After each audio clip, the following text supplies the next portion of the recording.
Chers amis internautes, je vous salue tous dans le merveilleux nom de Jésus.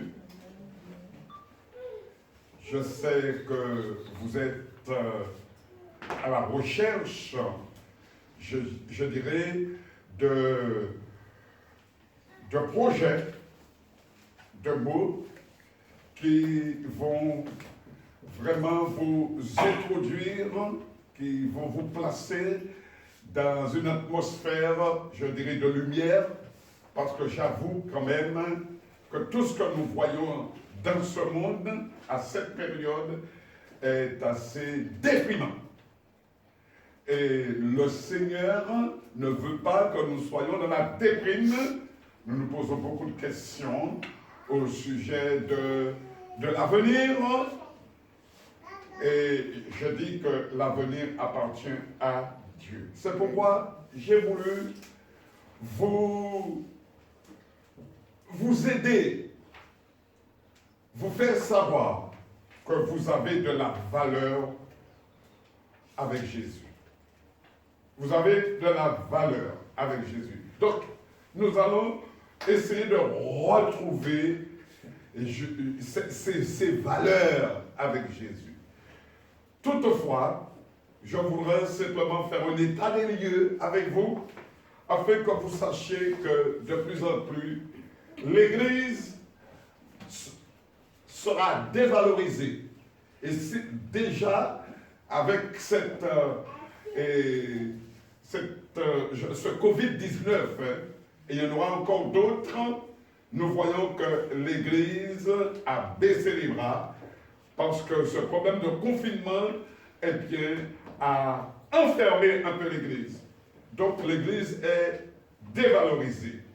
Amen. Mais nous allons lever la tête. Les chrétiens aujourd'hui sont de plus en plus, mes bien-aimés, dévalorisés, surtout la risée du monde.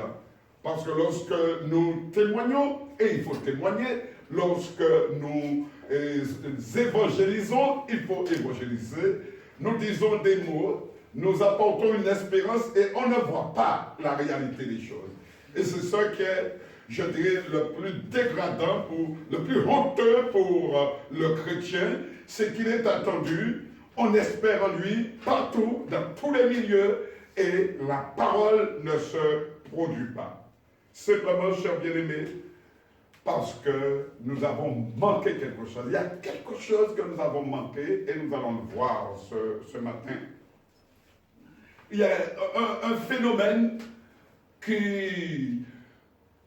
qu'on ne voyait pas auparavant. On voyait ça chez les gens, les païens, mais maintenant ça se retrouve chez les chrétiens, des chrétiens qui sont de plus en plus en dépression. Ça, mes bien-aimés, un chrétien, alléluia, doit surmonter les épreuves et doit vraiment avoir la victoire. Et une seule personne peut nous redonner confiance en nous redonner du prix, alléluia, à notre existence, c'est Jésus. Amen. Chers bien-aimés, quelles que soient, je dirais, les tribulations, ce que nous vivons, nous devons avoir cette assurance que nous avons de la valeur aux yeux de Jésus. Nous ne sommes pas n'importe qui. Cela est très important. Vous savez, le diable, les ennemis feront tout pour que nous soyons dévalorisés, que nous ne puissions plus nous estimer, plus d'estime en nous, mais chasser cet esprit, mes bien-aimés. Dès le commencement de la Bible, dès le commencement, la Bible nous enseigne que nous avons été créés à l'image de Dieu et que tout ce qu'il avait réalisé était bon et c'était surtout pour nous. Genèse 1, 26 et 31. Puis Dieu dit, faisons l'homme à notre image, selon notre ressemblance, et qu'il domine sur les poissons de la mer, sur les oiseaux du ciel, sur le bétail, sur toute la terre et sur tous les reptiles qui rampent sur la terre. Verset 27, Dieu créa l'homme à son image. Amen. Il le créa à l'image de Dieu. Il créa l'homme et la femme. Verset 31, Dieu vit tout ce qu'il avait fait. Dieu vit tout ce qu'il avait fait. Et voici, cela était très bon. Amen. Nous ne sommes pas n'importe qui, mes bien-aimés, nous avons été créés à l'image de Dieu. Non. Ce qui veut dire que Dieu a des projets de bonheur et non de malheur pour nous. Il ne veut pas que nous soyons ces simples sujets, mais il nous intègre à sa famille. Nous sommes de la famille de Dieu. Nous sommes de la race royale. Amen. Nous sommes de la race divine. Amen. Amen. Et ça change quelque chose en nous. Amen. Lorsque nous avons, mes bien-aimés, cette assurance, alléluia, surtout dans ce monde dans lequel nous vivons, que nous ne sommes pas n'importe qui, eh bien, nous relevons la tête. En effet, en acceptant Jésus dans notre vie, nous devenons ses enfants, ses héritiers. Il veut que nous devenions des collaborateurs, des amis fidèles, en qui il pourra avoir totale confiance, dialoguer et confier des responsabilités. Amen.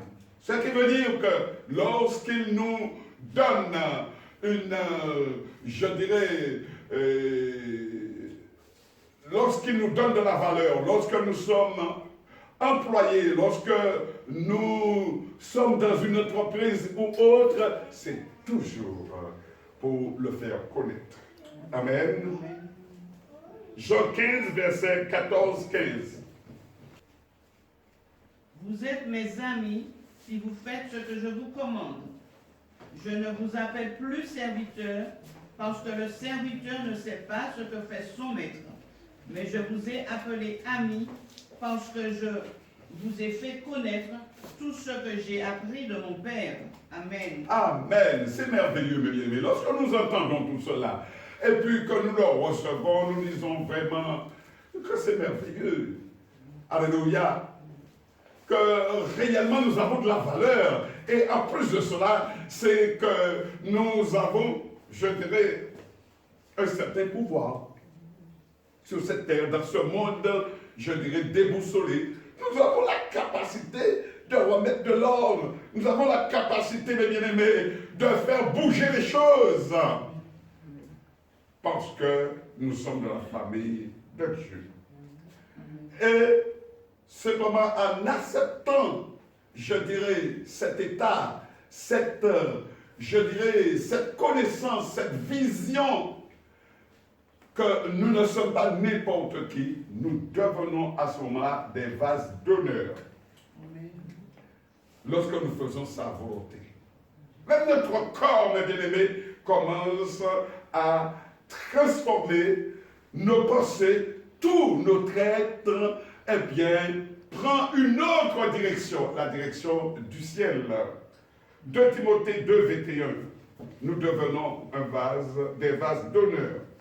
Si donc quelqu'un se conserve pur en s'abstenant de ces choses, il sera un vase d'honneur, sanctifié, utile à son maître, propre à toute bonne œuvre. Amen. Amen. Oh! Chers bien-aimés, nous voyons déjà la puissance même de ce que Dieu attend pour nous, Dieu veut pour nous. Ce sont les valeurs spirituelles que nous allons vivement survoler tout à l'heure, la pureté. Dans un monde actuel, mes bien-aimés, Dieu veut que nous soyons purs. Purs. Alléluia. Même, et la société va nous rejeter de plus en plus parce que nous sommes différents. Aujourd'hui, plus que jamais, les chrétiens vont créer des problèmes. Ce sont déjà un problème pour la société. Alléluia. Et même quand la société nous rejette, nous dénigrons, Jésus ne nous laisse pas tomber. Il est là. Je suis au milieu de vous. Ne craignez pas. Allez-y. Marc 1, verset 40-44. Marc 1. Marc 1, 40, 44. Un lépreux vint à lui, et se jetant à genoux, il lui dit d'un ton suppliant, « Si tu le veux, tu peux me rendre pur. » Jésus, ému de compassion, étendit la main, le toucha et dit, « je ne veux, sois pur. Aussitôt la lèpre le quitta et il fut purifié. Jésus le renvoya sur le champ avec de sévères recommandations et lui dit, garde-toi de rien dire à personne, mais va te montrer au sacrificateur et offre pour ta purification ce que Moïse a prescrit, afin que cela leur serve de témoignage. Amen. Amen. Cher bien-aimé, de même qu'il a donné vraiment de la valeur, du prix, une existence aux 10 lépreux, il est capable aujourd'hui de nous redonner aussi la vraie vie, une vie, je dirais, de prince, de princesse, une vie, je dirais, que nous allons vraiment, une vie que nous allons voir dans son royaume. Amen. Chers bien-aimés, l'heure étant arrivée, je vais vous dire quelque chose. Aujourd'hui, plus que jamais, le Seigneur attend vraiment l'homme nouveau qui doit apparaître. Parce que Jésus a dit, celui qui est en Christ est une nouvelle créature. Les choses anciennes sont passées, toutes choses sont devenues nouvelles. Ne marchons pas sur, mes bien-aimés, ce que nous avions vécu auparavant, car la parole de Dieu nous dit que toutes choses, ne pensez plus aux événements passés, mais tournez-vous vers moi, tournez-vous vers l'avenir, et vous verrez, je dirais, la bénédiction qui va vous accompagner. Car le Seigneur veut maintenant, parce qu'il est esprit, et nous marchons selon l'esprit, il veut donner à l'Église vraiment le bonheur, la joie, l'espérance. Alléluia. Et c'est ce que nous devons chercher. C'est pourquoi, pour terminer, je vais vous dire quelque chose, chers bien-aimés. Nous ne devons pas être enfermés dans une église, entre quatre murs. Aujourd'hui, plus que jamais, nous devons, mes bien-aimés, sortir. Nous devons aller chercher vers les perdus. Nous devons parler de Jésus. Nous allons rencontrer beaucoup de moqueries ou autres, mais cela n'a pas d'importance. N'oubliez pas que Noé, du temps de sa génération, a été trouvé vraiment intègre, droit, pur. Il craignait Dieu. Et le Seigneur a dit à ce moment-là, dans cette génération, j'ai trouvé un homme que je pouvais utiliser. Et il lui a donné un projet important. Ce projet-là, lui-même, Noé ne comprenait pas.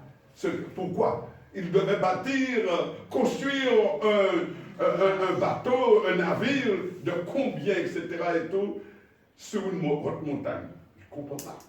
Près de la mer, je comprends. Mais bien aimé, Dieu lui avait caché son projet. Dieu voulait simplement utiliser un instrument. Et nous sommes des instruments, mes bien-aimés, en ce moment. Quel que soit le lieu où nous sommes, que ce soit à l'école, que ce soit dans les entreprises, que ce soit partout, mes bien-aimés, même à la maison, eh bien, Dieu veut nous utiliser. Alléluia. Je vous ferai remarquer simplement que lorsque le Seigneur veut nous utiliser, il ne nous utilise pas dans une église ou simplement pour pouvoir louer. Non, c'est terminé ça, je dirais. Parce que l'église, c'est nous. Ce que j'attends, c'est dans votre corps. Vous, parce que vous avez été créé à mon image. Lorsque Jésus est apparu, il a été créé à l'image de Dieu. Hein? Amen. Amen. Alléluia. C'est l'Esprit de Dieu qui était en lui. Pourquoi faire? Pour faire ma volonté. Pour faire sa volonté. Et aujourd'hui, plus que jamais, chers bien-aimés, alléluia, si vous avez si vous voulez vraiment plaire à Dieu, il faut que vous puissiez cultiver les valeurs spirituelles. Les valeurs spirituelles, chers bien-aimés, c'est vraiment, je dirais, c'est la sanctification surtout. c'est la pureté, c'est l'intégrité, c'est la droiture, c'est la crainte de Dieu, etc. et tout, ce que nous sommes en train de vivre. Amen. Donc, il y a une puissance lorsque nous acceptons de revenir aux valeurs spirituelles. Les valeurs spirituelles, c'est surtout la nature de Jésus, c'est surtout la sainteté. Nous ne pouvons pas grandir si réellement, mes bien-aimés, nous n'avons pas ce désir de nous sanctifier et de nous consacrer à Dieu. Que Dieu vous garde et que Dieu vous bénisse.